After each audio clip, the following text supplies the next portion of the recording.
Vous vous détachez de l'illusion du contrôle externe et redirigez toute votre énergie vers le contrôle interne.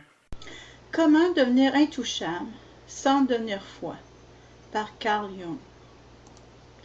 Au milieu du chaos émotionnel du monde moderne, beaucoup de gens se retrouvent pris au piège dans un profond dilemme. Pour éviter la souffrance, ils pensent qu'ils doivent devenir froids, distants, presque inaccessibles. Il est courant d'entendre des phrases telles que « Je ne peux pas montrer ma faiblesse, car trop ressentir ne fait que me faire souffrir ». Il existe une croyance profondément ancrée selon laquelle être émotionnellement intouchable nécessite de sacrifier sa sensibilité, son empathie et souvent sa propre humanité. Mais dans quelle mesure cela est-il vrai? La psychologie des profondeurs, en particulier l'œuvre monumentale de Carl Gustav Jung, révèle un paradoxe fascinant.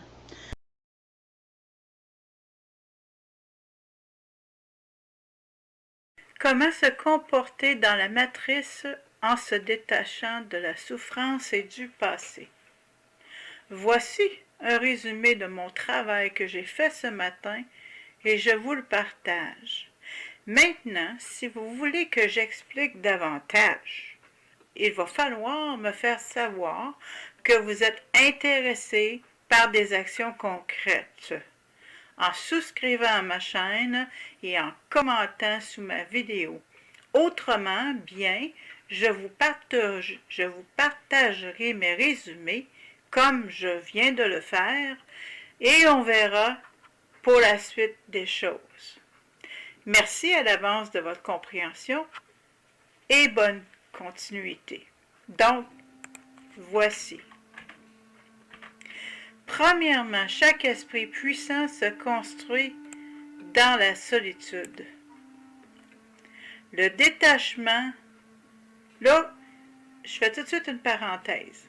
C'est pas parce que je vous partage mon résumé, et bien entendu, un résumé, c'est un résumé, ce n'est pas un essai, ce n'est pas tout le fond de ma pensée que je partage. Hein?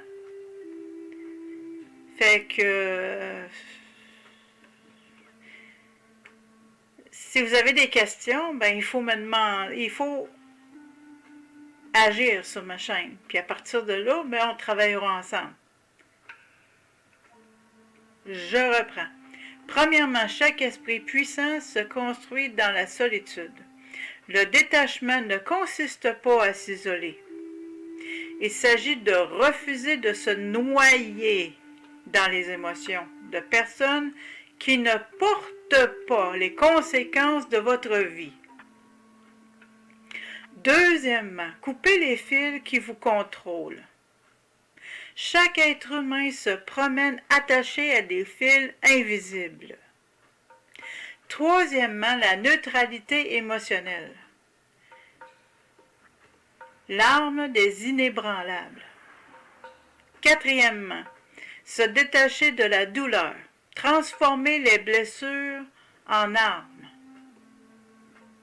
La douleur ne devient une prison que lorsque vous la considérez comme quelque chose qui vous est arrivé à vous, plutôt que quelque chose qui vous est arrivé pour vous. Et dès que vous changez cette perspective, vous brisez les chaînes émotionnelles qui vous retenaient prisonnier depuis des années. Vous devez réaliser que chaque souvenir douloureux perd de son pouvoir dès que vous arrêtez de le revisiter. Chaque blessure cesse de saigner dès que vous arrêtez de la gratter. Et chaque trahison devient insignifiante dès que vous arrêtez d'essayer de la comprendre. Vous vous détachez en disant « Cela s'est produit, cela m'a façonné, mais cela ne me contrôle plus. » Numéro 5. Se détacher des gens. Récupérer le pouvoir qu'ils vous ont pris. Sixième partie. se détacher du passé. Détruire les histoires qui vous maintiennent dans la faiblesse.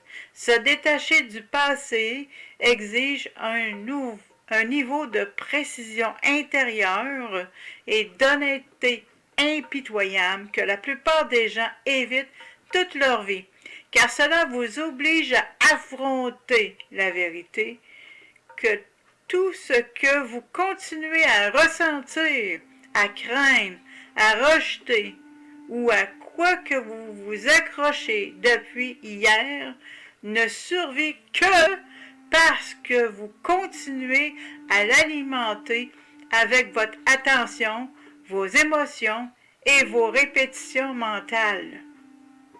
Le passé n'est pas une force vivante, c'est un souvenir, un écho psychologique, une histoire que vous continuez à raconter jusqu'à ce qu'elle devienne une cage que vous confondez avec votre identité. Cette vidéo n'est pas pour tout le monde, c'est évident. Vous devez apprendre à traiter le passé comme des données et non comme une fatalité, une leçon et non une définition, une référence et non une règle. La vérité est la suivante. Votre passé ne vous fait plus de mal. C'est votre attachement à cette histoire qui vous fait du mal. Chaque fois que vous revisitez une vieille blessure, vous la rouvrez. Vous vous détachez en refusant de laisser la nostalgie vous aveugler sur la réalité de qui étaient réellement les gens et non sur qui vous vouliez qu'ils soient. Numéro 7. Construire un esprit inébranlable. L'ascension de l'homme ou de la femme qui ressent, mais n'obéit qu'à sa volonté. Donc, on ressent, mais on n'obéit qu'à sa volonté. Un esprit inébranlable n'est pas un esprit sans émotion. C'est un esprit où l'émotion existe, mais ne commande jamais. Le premier pilier d'un esprit inébranlable est la discipline. Le deuxième pilier est la clarté, c'est-à-dire la capacité à voir la réalité sans distorsion, sans brouillard sentimental, ni biais émotionnel. Le troisième pilier est le détachement. Car sans détachement, la discipline, dis-je, devient fragile et la clarté est corrompue. Le quatrième pilier d'un esprit inébranlable, c'est l'adaptabilité. Le cinquième pilier est le minimalisme émotionnel. C'est l'aptitude à se soucier, dis-je, de façon sélective, à s'investir de manière intentionnelle et à réagir avec parcimonie. Le sixième pilier est le silence. Un silence stratégique et non un silence passif. L'esprit inébranlable ne divulgue pas ses plans, ne révèle pas ses émotions, n'explique pas ses limites et ne justifie pas ses décisions. Le septième pilier est l'indépendance mentale. Deuxième partie. La capacité à penser par soi-même, à décider par soi-même, à se valider soi-même et à se tenir debout sans trembler. Le huitième pilier. Puis, je vais tout de suite dire immédiatement que même si ça a l'air d'une drill, OK, d'un esprit masculin, OK, je suis très consciente, là, que quand moi je vais appliquer ça, là, ça ne sera pas 100%. Puis n'importe qui d'entre vous qui va tenter d'appliquer ces règles dans leur vie personnelle, c'est certain que plus on vise quelque chose, plus on va l'atteindre. C'est comme En fin de compte, ce que j'essaie de dire, c'est que plus on travaille, plus on va tendre vers ce dont je parle. Comprenez-vous? Et puis ça m'inclut, bien entendu. Ceci étant dit, je reprends. La capacité à penser par soi-même, à décider par soi-même, à se valider soi-même et à se tenir debout sans trembler. Le 8e pilier est la souveraineté émotionnelle. La maîtrise totale de notre monde intérieur. Mes émotions m'appartiennent. Personne d'autre n'en détient le contrôle. Le 9e pilier est une norme relationnelle impitoyable. Parce qu'il faut avoir de la discipline si on ne veut pas se faire ramasser dans ce monde-ci. Et le 10e pilier, le dernier et le plus essentiel, est la maîtrise de l'identité. Numéro 8. Le pouvoir de contrôler ses émotions. Commander son monde intérieur comme un stratège et non comme un esclave. Contrôler ses émotions ne signifie pas être dépourvu de sentiments. C'est la maîtrise des sentiments. Contrôler ses émotions, c'est contrôler son comportement. Et contrôler son comportement, c'est contrôler son destin. La première étape vers le contrôle émotionnel est la prise de conscience. La seconde étape est l'interprétation. Comprendre que les émotions ne sont pas toujours la vérité. Les émotions sont un message, pas un ordre. La troisième étape est la maîtrise. Garder ses émotions à l'intérieur de soi sans les laisser se déverser imprudemment sur les autres ou saboter ses décisions. La quatrième étape est l'orientation. La colère devient discipline. La peur devient préparation. La douleur devient force. La perte devient clarté. Le désir devient ambition. L'émotion devient une énergie brute que vous canalisez et non un feu de forêt qui vous consume. La cinquième étape est le détachement. La plupart des gens se détruisent parce qu'ils traitent leurs émotions comme leur identité. Ils disent « je suis en colère » au lieu de « je ressens de la colère ». Ils disent « j'ai peur » au lieu de « je ressens de la peur ». Ils disent « je suis brisé » au lieu de « je ressens de la douleur ». Comprenez la différence. La sixième étape est l'expression avec l'intention. Les esprits faibles expriment leurs émotions de manière impulsive. Les esprits forts expriment leurs émotions de manière stratégique.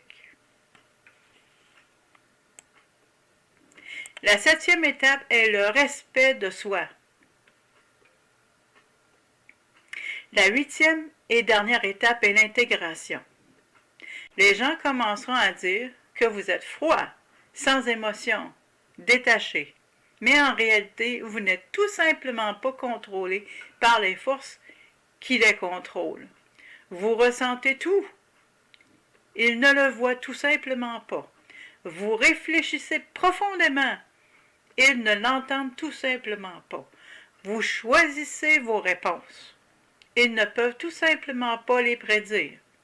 Le contrôle des émotions est la couronne d'un esprit inébranlable. Le pouvoir est détenu par ceux qui se contrôlent alors que les autres se perdent. Numéro 9. Devenir imperturbable, c'est-à-dire indestructible. L'état où rien ni personne ne peut ébranler votre équilibre. Le contrôle est interne, pas externe. Vous ne pouvez pas contrôler ce que font les autres, ce qu'ils disent, comment ils se comportent, comment ils vous jugent à tort ou comment la vie se déroule. mais vous pouvez contrôler la façon dont vous interprétez, réagissez et vous adaptez. Vous pouvez contrôler vos pensées, vos réactions, vos habitudes, votre attitude, vos limites, votre stratégie et votre répartition émotionnelle. Vous vous détachez de l'illusion du contrôle externe et redirigez toute votre énergie vers le contrôle interne.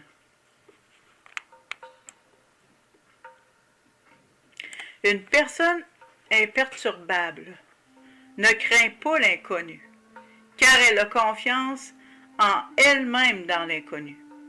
Elle ne craint pas la perte, car elle a confiance en sa capacité à se reconstruire. Elle ne craint pas le rejet, car elle a confiance en sa propre valeur. Enfin, devenir imperturbable, entre guillemets, signifie maîtriser le détachement par rapport au résultat. Vous faites le travail, vous exécutez le plan, vous donnez le meilleur de vous-même et vous vous détachez du résultat. Numéro 10, l'ascension finale. Mais ne vous y trompez pas. Vivre sans se briser ne signifie pas que vous ne ressentez jamais de douleur.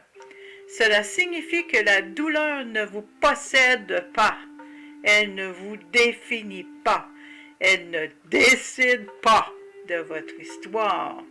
Vivre sans se briser ne signifie pas que vous ne faites jamais face à la perte.